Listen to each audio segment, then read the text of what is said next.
Well, good morning, everyone, and thank you for being here at the second in our series of Church Financial Life.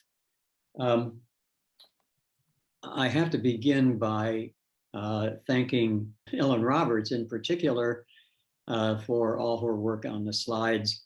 I am completely incapable of doing this, and so I'm relying on Ellen Roberts.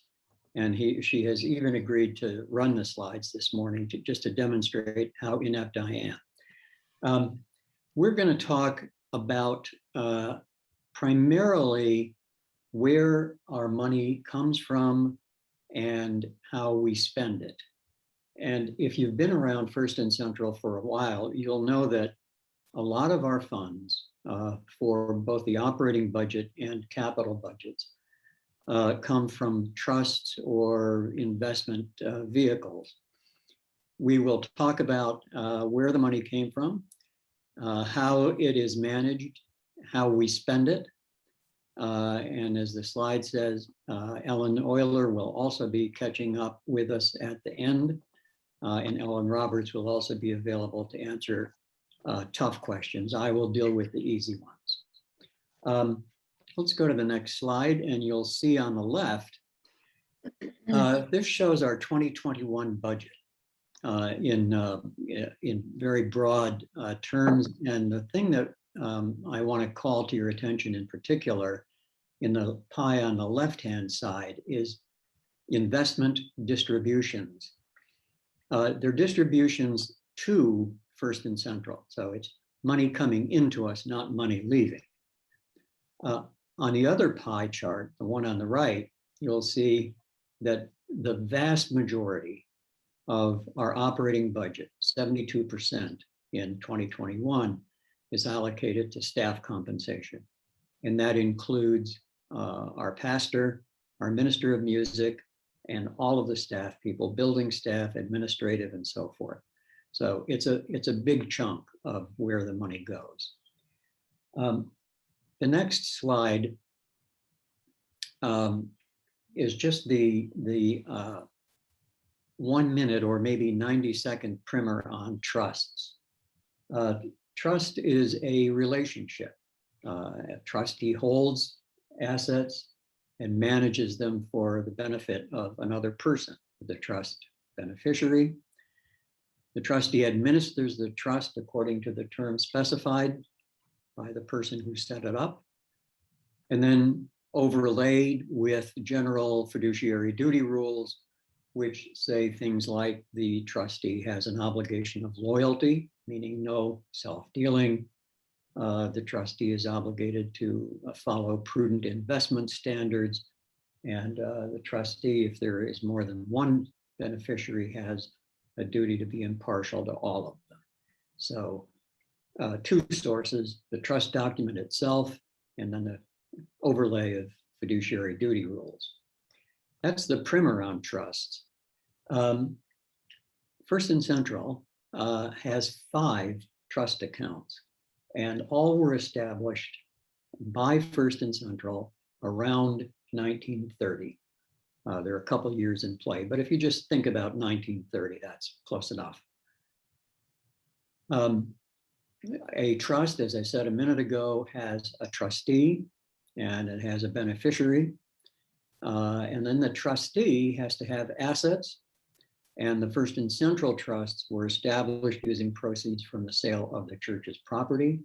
And that is the property on 10th Street between King and Market, where the public library is located now. It was sold around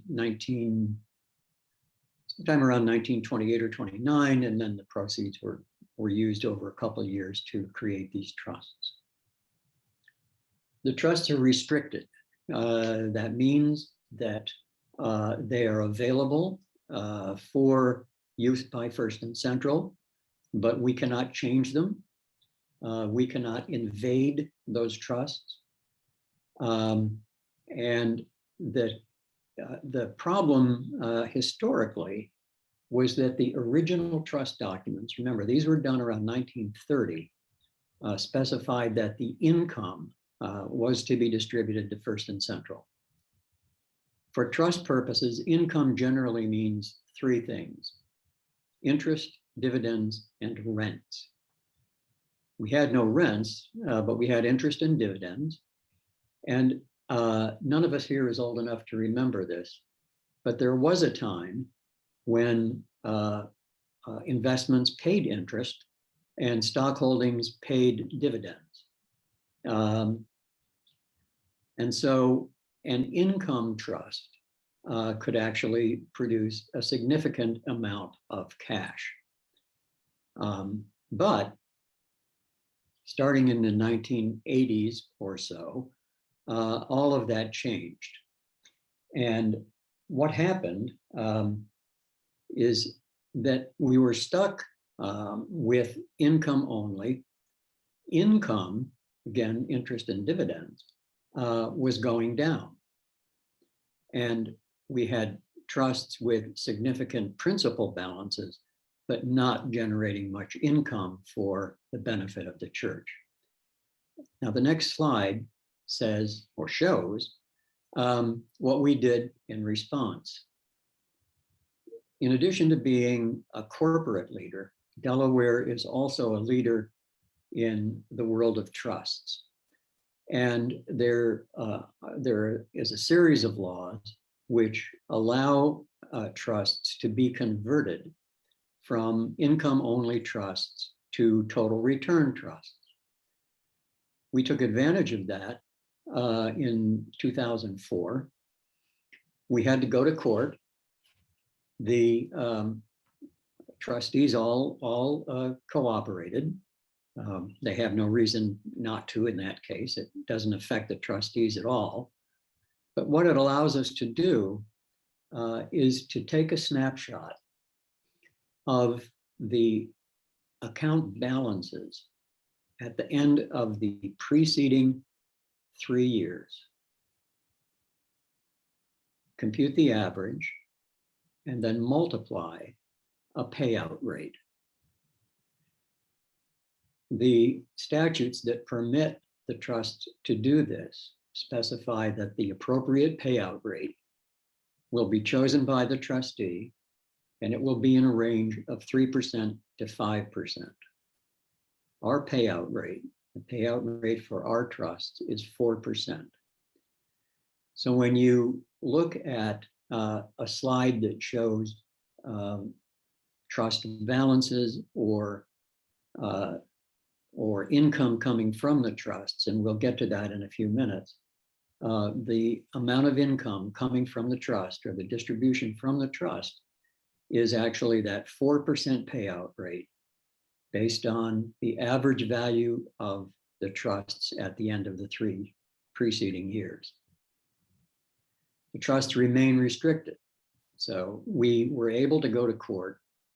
Court approved conversion to total return formula, but we did not ask the court, and probably would not have been successful if we had, to do anything further. So they're still restricted. The benefit now that we have now is that we are not limited to the trust accounting income, which again would be dividends and interest. The next slide, if you scan across this, you'll see that this is a range which runs from 2016 to 2020. And it's fairly representative. We can go back a few years before that, and we'd be seeing basically the same thing. What I want to point out is the green trend line across the top. So you're seeing the trend line showing trust distributions year to year. In 2016, we received $276,580 from the 5 trusts.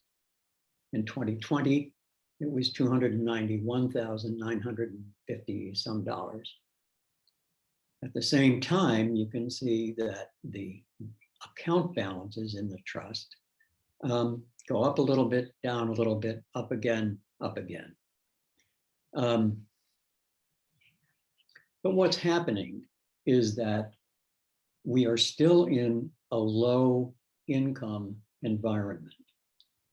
So if we took a snapshot of our interest and dividend returns, it might show something like a 2% return. It's probably less than 2% right now. The balance, that 4%, is coming from the trust principal. So we're spending, as we are right now, we're spending all of the income that the trust generate and a chunk of the principal each year. The thing about that is that you can see that, with the exception of 2018, the principal balance of the trust actually continued to go up.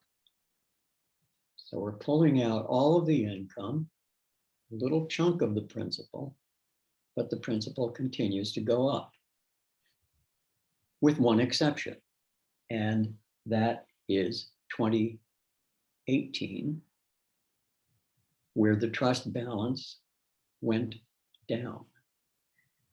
So when financial markets are rising, as they have been year over year for the last 5 years or so, we do well. When financial markets decline, you can see there is a decline in the trust distribution and the trust principal. So what we're seeing here, this is a big slice of our investment income, but it's not the only source of investment income. And the other place from which we draw investment income is the Walker Fund. The Walker Fund is not a trust. We receive the amount of the Walker Fund as a bequest under a will.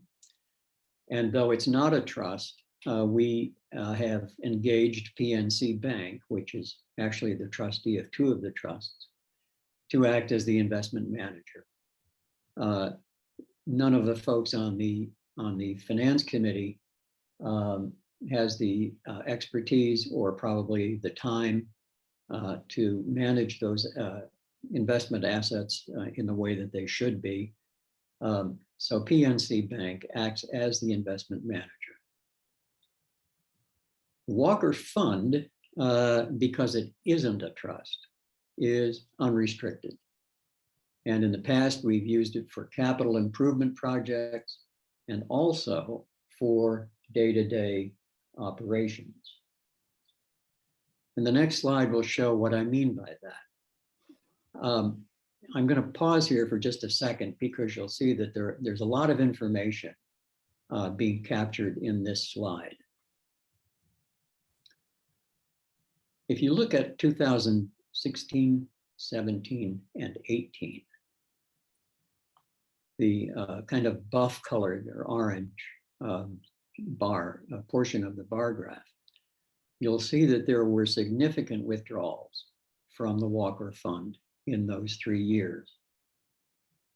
And that's because we were engaged in some pretty significant capital improvement projects, some of which we had planned, renovations to Memorial Hall, for example, and some of which we had not planned, replacing the boiler and replacing a water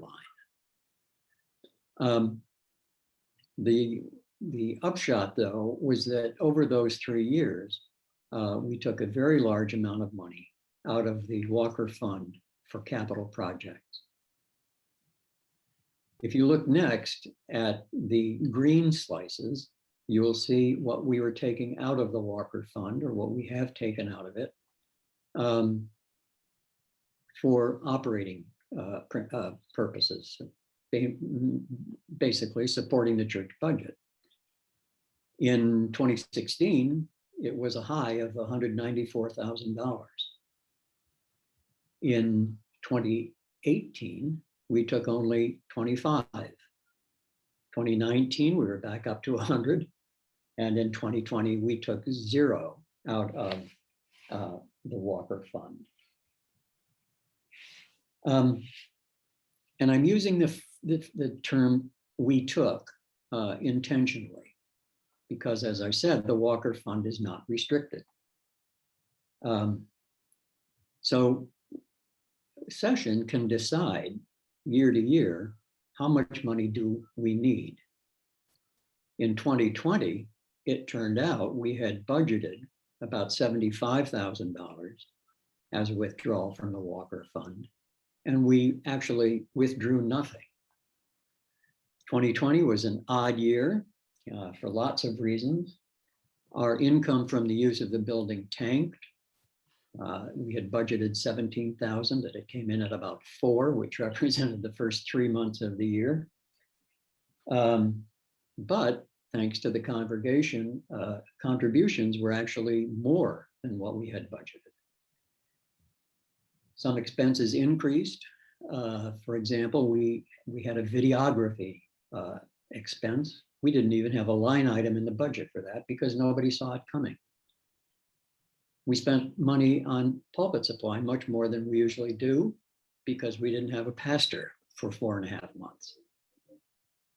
We saved a lot of money because we didn't have a pastor for 4.5 months. And so we actually wound up 2020 with a budget surplus of about $20,000. And session directed that $14,000, which was added to the building reserve. So 2020 was unusual, but what this illustrates in a snapshot version is that we have been using the Walker Fund as our piggy bank. We tap into it when we need an infusion of capital. Fortunately, that doesn't happen every year, but we also tap into it when we need to prop up the operating budget. And with some exceptions, that it has happened every year, with the exception of 2020. And the only question is, are we going to take more money or less money out of the Walker Fund to support the operating budget? The next slide is going to show us, this is a neat slide because it captures a lot of information in a very compact form. And you'll see we're looking at 4 years. Sorry, I'm not seeing that 5th year, it's off my screen, but it's there. What we're looking at is, again, in a very compact way, it's showing us how much of our income, this is operating income now, the budget, how much of it is coming from each of the 3 major sources. So in 2016, we had $194,000 coming from the Walker Fund. We had $276,000 coming from contributions from the trusts, and $180,000 coming from contributions from the congregation. And a small amount, there's a red line at the top, and some of these you can barely see it, but it's basically building use.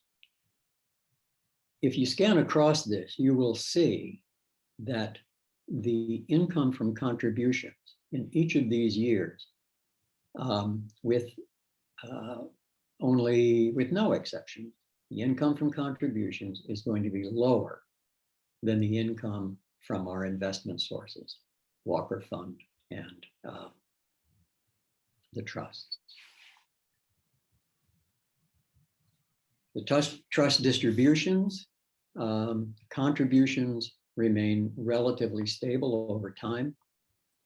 Numbers go up a little bit, but not too much.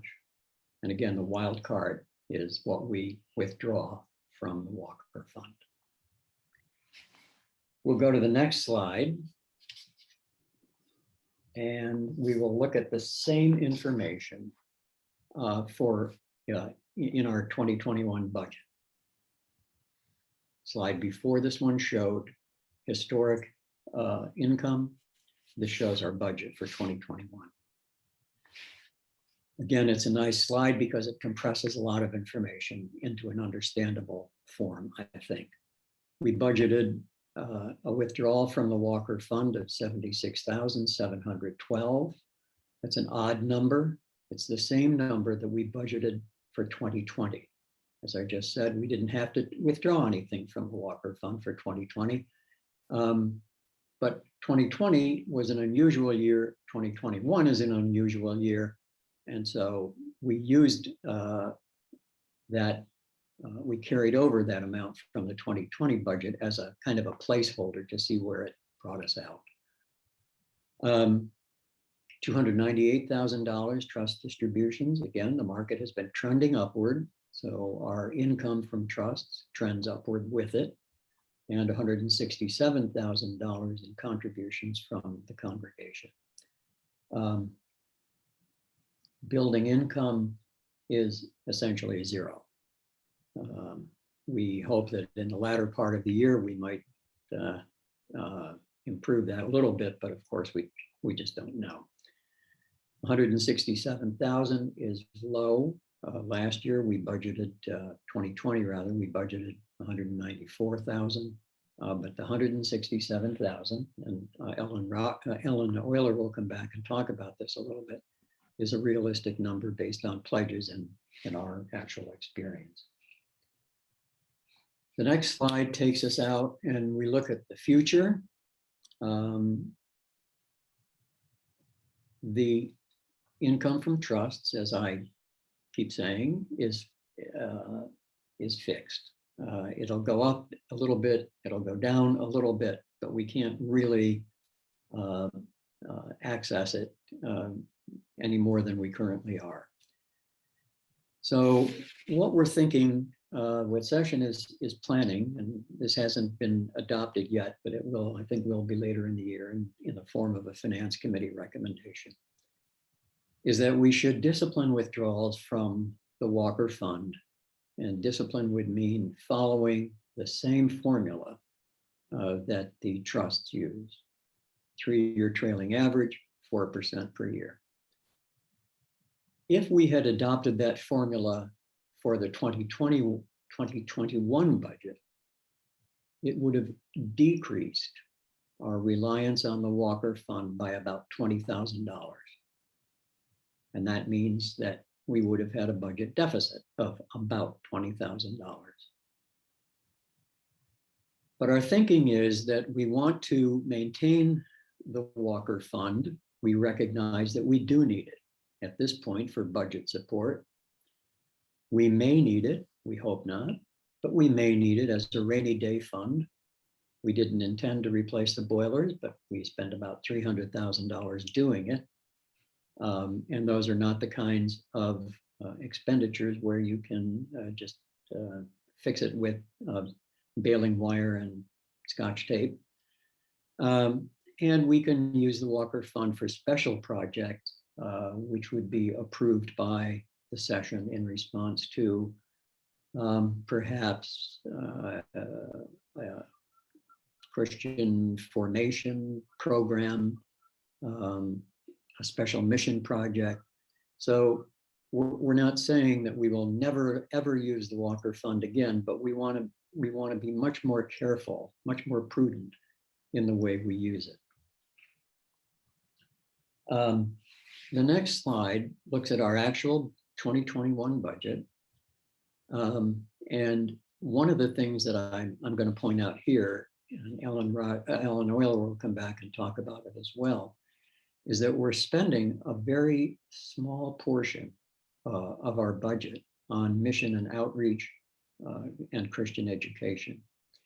If you were on the call last week, you may recall that Sam remarked that one of our biggest challenges, and something that an incoming pastor would certainly look at, is that we have underfunded those two portions of the budget, and we need to do better about that. So that's a challenge, irrespective of our situation with a pastor, but certainly something that an incoming pastor or a candidate would look carefully at. And finally, The financial challenges. We want to do a couple of things with the Walker Fund. We want to support existing programming. That's the budget as we have it. We want to maintain the Walker Fund's integrity, which we just talked about. But the other thing we want to do is expand outreach. We've heard in the Vision 2020 study, and we heard it repeated again in the recent congregational survey, that the congregation wants to maintain superior preaching. It wants to maintain the exceptional music program that we have, but we want to do a few new things. And the recent survey actually expresses them in terms of goals. We want to attract new members. Nothing new there. We say that over and over and over again. We want to make better use of the building. Better meaning perhaps generating additional income, but certainly making the building available for more use in social justice and outreach. We want to continue to make people feel invited and welcomed when they walk through our doors. That's one of the things that we take pride in, and we want to continue that. And we want to be known for two things as a congregation. Number one, inclusivity, and number two, our commitment to social justice. If we take these challenges seriously, we may need to hire an additional staff person, at least on a part-time basis. If we did that with an ordained pastor, and if we set the compensation level at 10% above the Presbyterian minimum, would cost about $42,000 a year between compensation and mandated benefits. We can generate some additional income from building use, but that will not happen overnight. We will be lucky, I think, at this point, if we generate much at all this year. Whether we agree with it or not, a significant part of the income from the use of the building came from folks who are getting married at the Hotel de Pont. And if they could afford having a wedding reception in the Gold Ballroom, they could afford getting married at First and Central. And we charge for that, as well we should. That's not going to recover this year. So we can increase our building use, but it's sort of nibbling around the edges, and it's not going to happen in the immediate future. And so we face the reality that if we want to do the things that we say we want to do, we are going to rely on increasing congregational giving. There's a spiritual dimension to that, especially, again, as we're seeking a new pastor. We want to demonstrate that we are a healthy congregation committed to supporting the things that we say are important to us. But of course, there's also a financial dimension to it, the dollars and cents. And Ellen Euler is prepared to talk to us about that. Okay, thanks very much, Mark, for walking through that. So Mark already mentioned this, but coming out of both Vision 2020 and the mission study, I think we've all started to have a lot more conversation about what we'd like to see for the future. And that future oftentimes wraps around conversations of growth and bringing new people into the congregation and helping youth and attracting youth and all of those things. And so Mark already mentioned this, but I thought it was worth just showing a little bit more detail here. Those items in the budget, membership, deacons, which is, serving one another, and Christian formation, those items collectively represent about 1% of our total budget. So you can see here for 2021, we actually carved out more than some of the more recent years where we're spending about $1,500, $1,200 on, or we budgeted about $1,500 to $1,200 on each of those items. But clearly that's not likely to be enough. And then the other area that's important to us as we think about our future and what we said for mission study is the mission work. And that has been on average about 4%, or I think that's what we have budgeted for 2021 is about 4% of our income will be spent on mission and outreach. So this is an important thing for us to keep in mind. In order for us to plan things and to budget, this is again going back to what Mark said, is that we really need to focus on increasing our stewardship so that we have the ability when we are creating those budgets in October, November, December of each year for the following year, we know what we can expect to have come in, and so that we can put programming in place to help support those goals of ours. So Ellen, if you go to the next. Ellen showed this slide last week. It certainly is important to repeat. So I think I have been part of the stewardship committee for 6 years, I think now.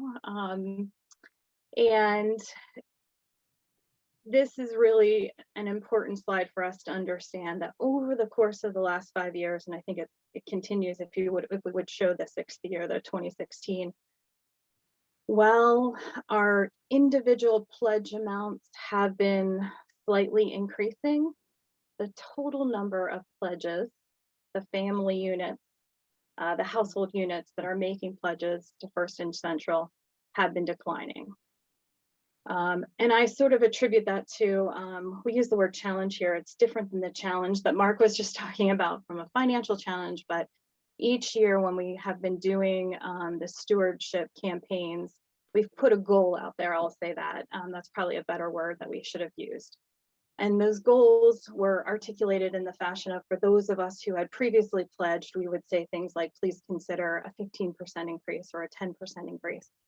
And, you know, while those of us on the stewardship committee don't see the details of what each individual member pledging is, for obvious reason, Stephen, who does see those individual information coming in, has indicated that he can tell that putting those goals out there for us and for ourselves to consider, it has made a difference in those folks that are coming back and pledging again year over year.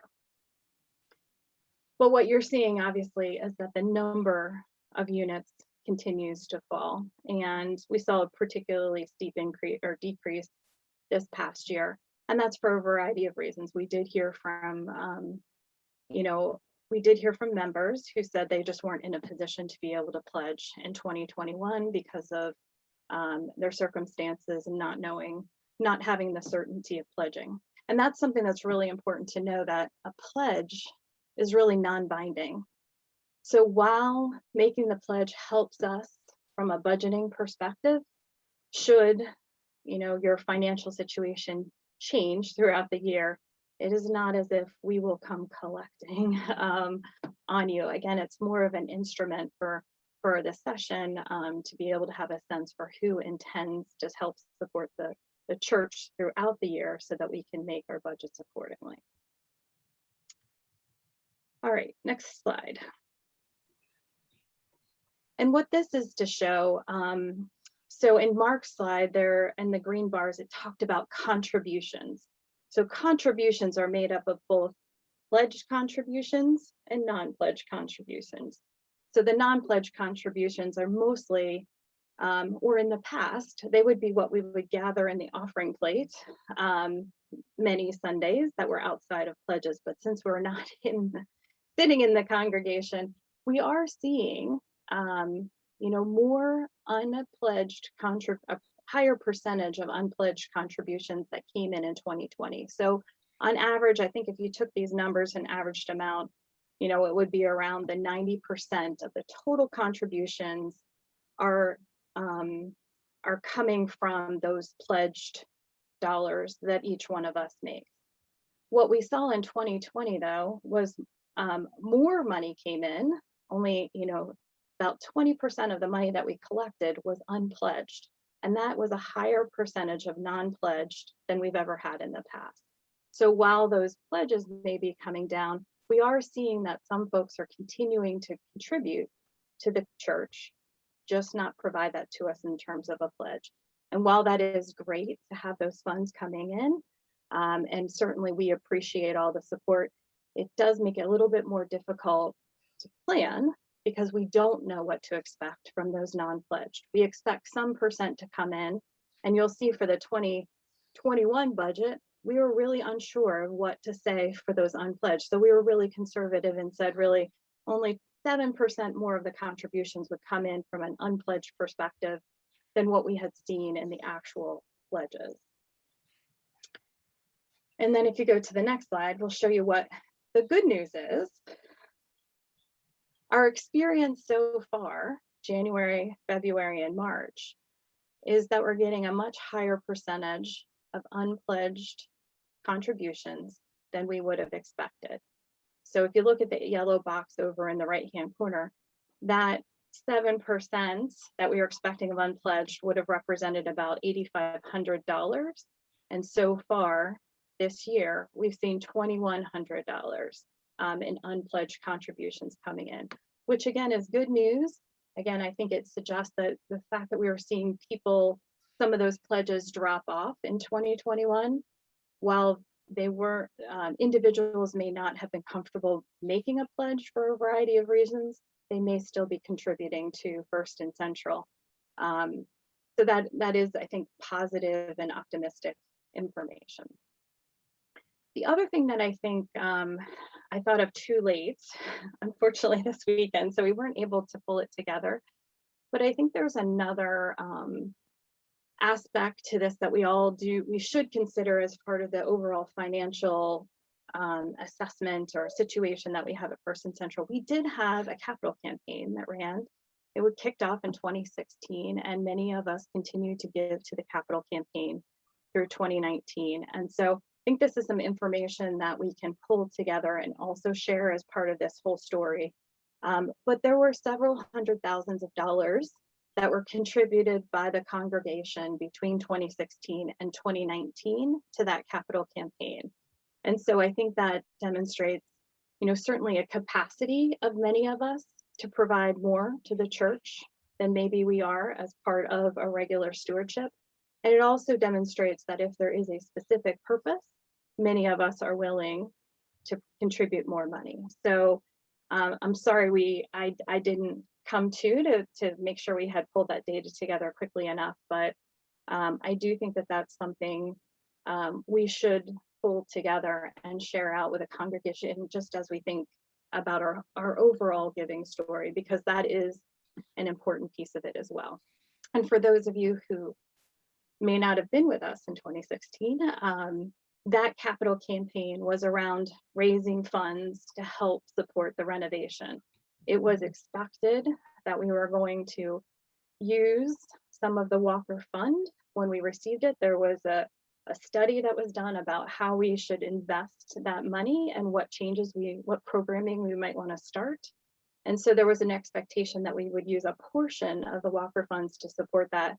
But then the other half of the funding was to come from congregational giving or through the capital campaign and or grants that we were able to receive. And as a result of that, we were able to raise, and I think the number off the top of my head was over $300,000 to help support that campaign. We did not achieve our overall goal, but it is a notable amount of money that we as a congregation contributed to the church. And I think that's our last slide. It is. So hopefully that gives you a sense, I think stewardship is going to continue to be a really important dialogue that we need to have as a church and as a church family, especially as we look forward to a new pastor and as we look forward to all the things that we want to accomplish, the growth that we want to see, the mission and outreach that we want to see ourselves do, looking to hopefully be able to support families and a larger membership in the future. And so I think we'll open up for questions. If I could, Ellen, could you stop screen sharing, please? Secondly, I would ask that if you are going to ask a question, could you please use the raise hand feature in the reactions or participants list? So, Ellen Roberts, can you stop screen sharing? I'm trying. Okay, sorry. I'm trying. I don't see how it's working. I can do Go it. ahead and start with the questions. I have it. I got it. There you go. Okay. So, oh my goodness, they're all here. So we will go in, they pop up in the order in which hands were raised, and I'm going to take them in this order. First, it's the Getmans, then the Dykstras, and then Noble. Okay, thank you. It was an excellent presentation, very clear. Thanks to all three of you. And Ellen, the slides were incredible. I have a question related to our desire as a congregation, and I think many of us as individuals, to increase our giving for mission and outreach as well as Christian formation. That was touched on in the presentation a couple of times. And so I'm just posing two possibilities and to see whether that would be possible to add more for those purposes. One would be to establish a set percentage of funds each year from the Walker Fund to go specifically for that type of project. And the other question is, it was noted a couple of times that court action would be possible in order to change how the trusts, other trusts funds are distributed. What would be entailed in that? And would there be any opportunity to make those changes legally so that some of that massive amount of money can go to projects that we know are crying out in the city for support?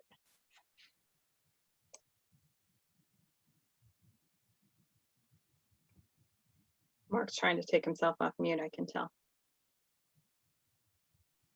Okay. I'll answer the second part of it. I think to say that changes in the trusts are possible is correct. To say that they are likely, I think is pretty ambitious for two reasons. One is that the trustees of the trusts, as I mentioned at the beginning, were cooperative when we wanted to convert from income only to unit trust or total return trusts, because they really didn't have any reason to oppose it.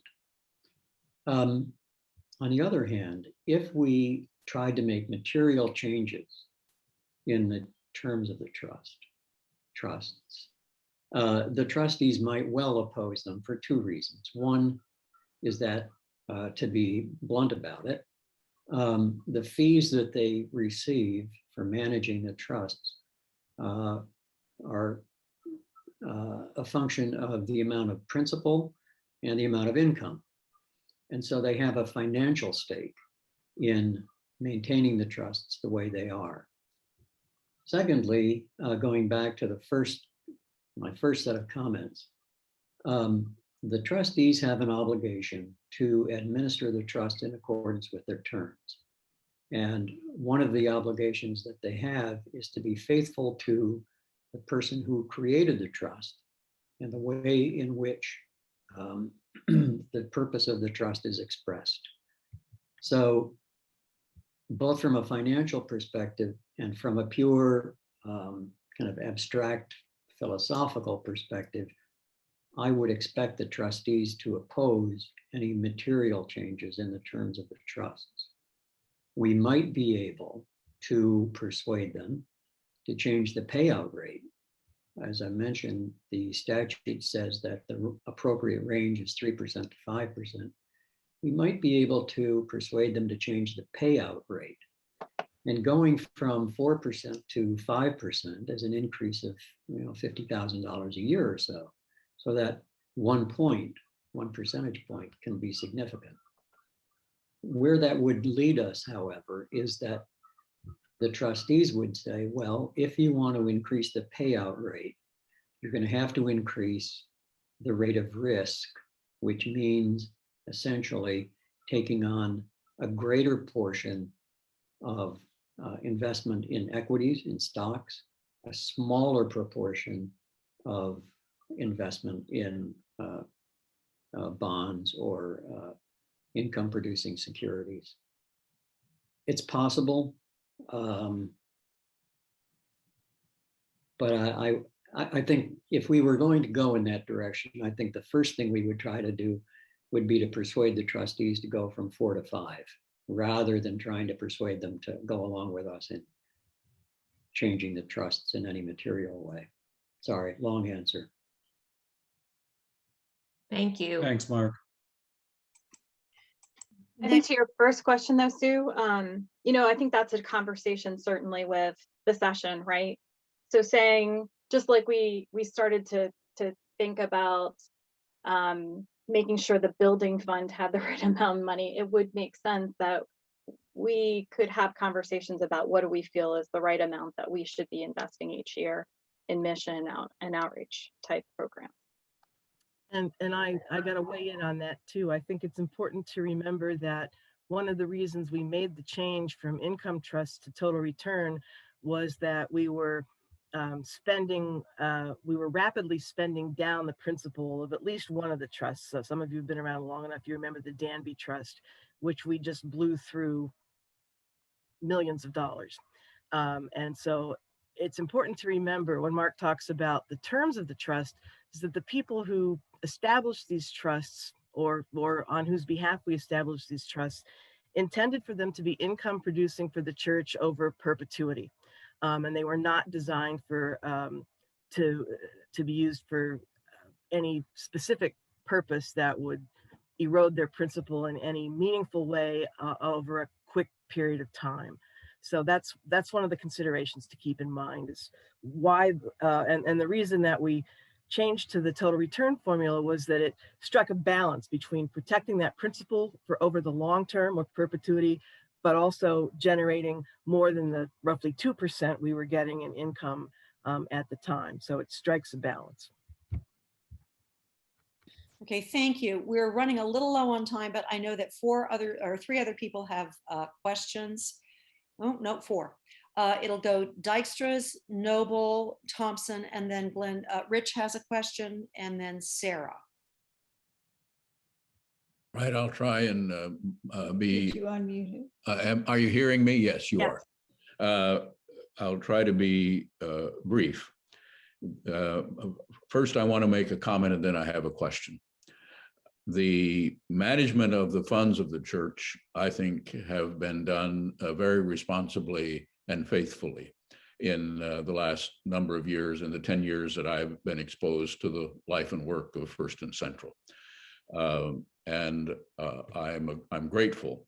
And for the future, I would oppose any attempt to go to the courts. Personally, I would oppose that and have them change the structure of the entrusted funds. If you think about the future and the realities of the difficulty of getting new members and therefore money out of new members to increase financial resources, that is a tremendous challenge. To reach out in ministry to our neighborhood, that to me is something I think we have the potential to do. And I was very happy to hear of the session thinking about that and making recommendations for how that might happen. And I believe that the membership will support those kinds of things.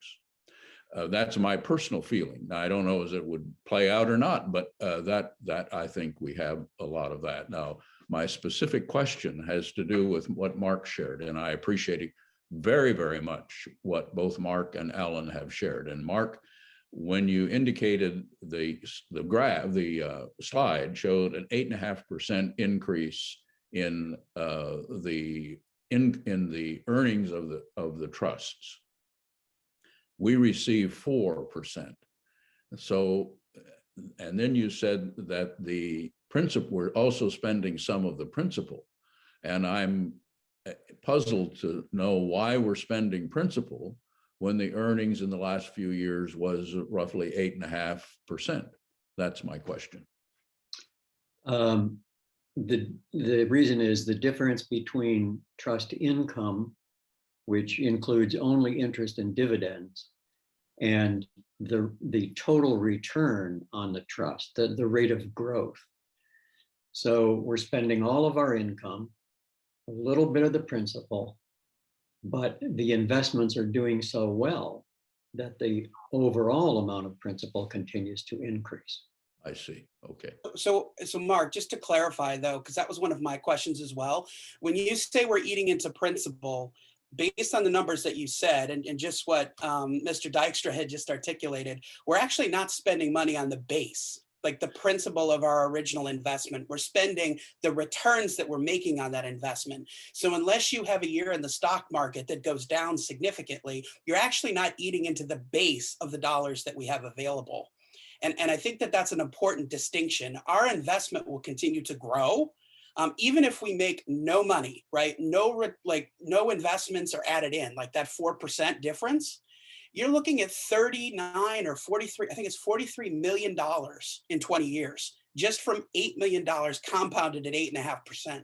Just to put that into perspective from everybody. And I think everybody's probably got a 401k or some type of retirement account, IRA, that's sitting here.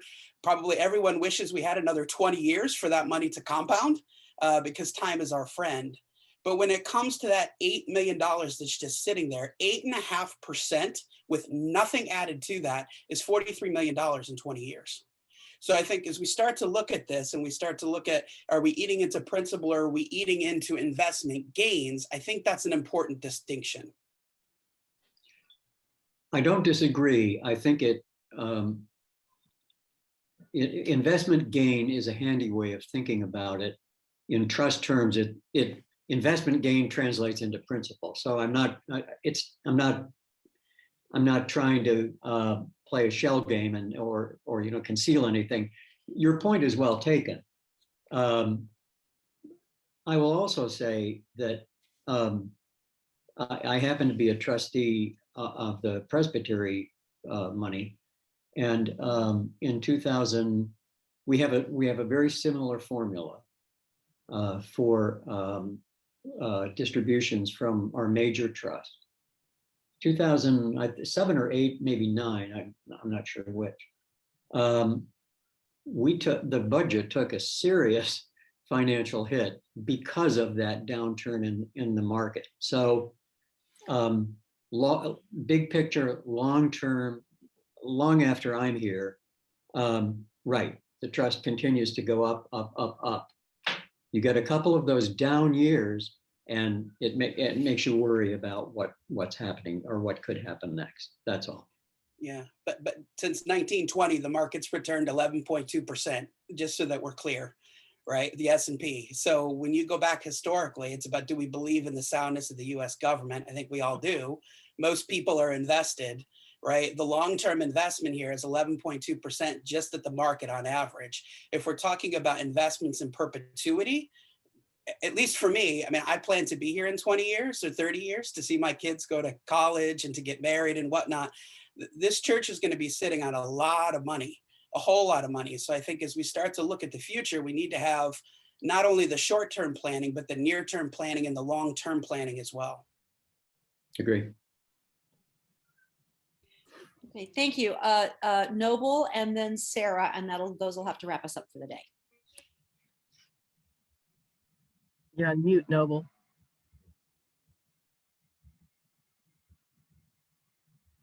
Can you hear me? Yes. Thank you. These were excellent presentations. During our stewardship month, we usually have 4 people or so giving a moment for mission, and we talk about what the church means to us.